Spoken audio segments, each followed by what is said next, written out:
যে রাজনৈতিক দলটা হয়েছে, আপনি যাদের কথা বললেন, তাদের আদর্শটা কি? পতিত স্বৈরাচার আওয়ামী লীগ যদি ধরেন, তারও একটা বাঙালি জাতীয়তাবাদের একটা আদর্শ তার একটা ছিল।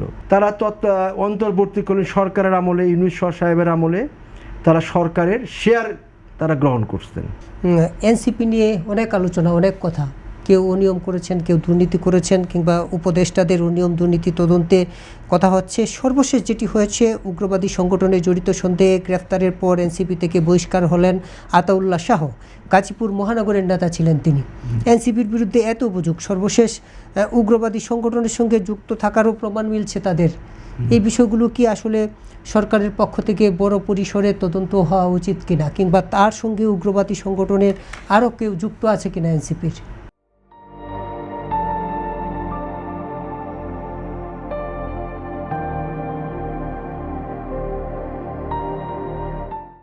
প্রথমত হলো যে কোনো রাজনৈতিক দল করতে হলে তার একটা আইডিওলজি লাগে, একটা আদর্শ থাকতে হবে, একটা লক্ষ্য থাকতে হবে।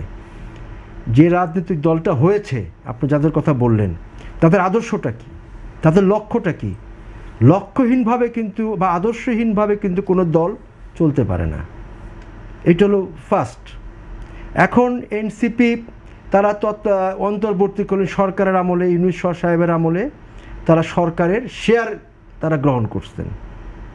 এবং আমরা শুনি, আমরা তো আর দেখি নাই বা জানি না, শুনছি আমরা, লেখালেখি হচ্ছে যে ইউনূস সরকারের আমলে এনসিপির নেতারা কিংবা উপদেষ্টা যারা ছিলেন তারা দুর্নীতি করছেন।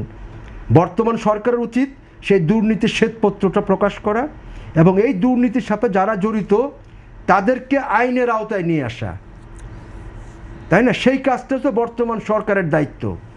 আর কোন রাজনৈতিক দলে আপনার স্বাভাবিকভাবেই যখন আপনার একটা রাজনৈতিক দল তৈরি হয়, সেই রাজনৈতিক দলের মধ্যে আছে কি না সেটা সরকারের দায়িত্ব, এটাই করতে হবে। জনগণ সেটা বুঝতে হবে। সরকারের দায়িত্ব থাকবে, প্রশাসনের দায়িত্ব থাকবে। আর এটা তো আপনি বের করা তো খুব কঠিন ব্যাপার না। তার সঙ্গে আরো 4-5 জন গ্রেফতার হয়েছে, সেটা আপনার এবং হইতে পারে। কারণ এই দলগুলো তৈরি হয়েছে কিভাবে? এটা তো হয়েছে আপনার পাঁচমিশালি।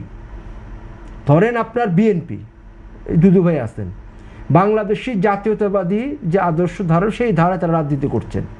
ইভেন আমরা কমিউনিস্ট পার্টি, আন্তর্জাতিকতাবাদী বা শ্রমিক শ্রেণীর যে আদর্শ, সেই আদর্শে রাজনীতি করছি। কিংবা পতিত স্বৈরাচার আওয়ামী লীগ যদি ধরেন, তারও একটা বাঙালি জাতীয়তাবাদের একটা আদর্শ তার একটা ছিল। ইভেন জামাত ইসলাম, সেও তার যে একটা আদর্শ আছে তো সেটা, হ্যাঁ। কিন্তু এই দলগুলোর তো আদর্শের জায়গাটা কোথায়? এবং যখন আদর্শহীন দলগুলো থাকে, সে যে দলই হোক, সেখানে তো নানা ধরনের ফোর্স সেখানে যুক্ত হবে সেখানে। এবং সেই ফোর্সগুলো যুক্ত হতে পারে। সেই ফোর্সগুলো যদি আপনার দেশের জন্য ভয়ের কারণে, বিপদের কারণ হয়, আশঙ্কার কারণ হয়, আতঙ্কের কারণে, অবশ্যই সরকারকে সেই জায়গাটায় ব্যবস্থা নিতে হবে। সেটা সরকারের দায়িত্ব, প্রশাসনের দায়িত্ব।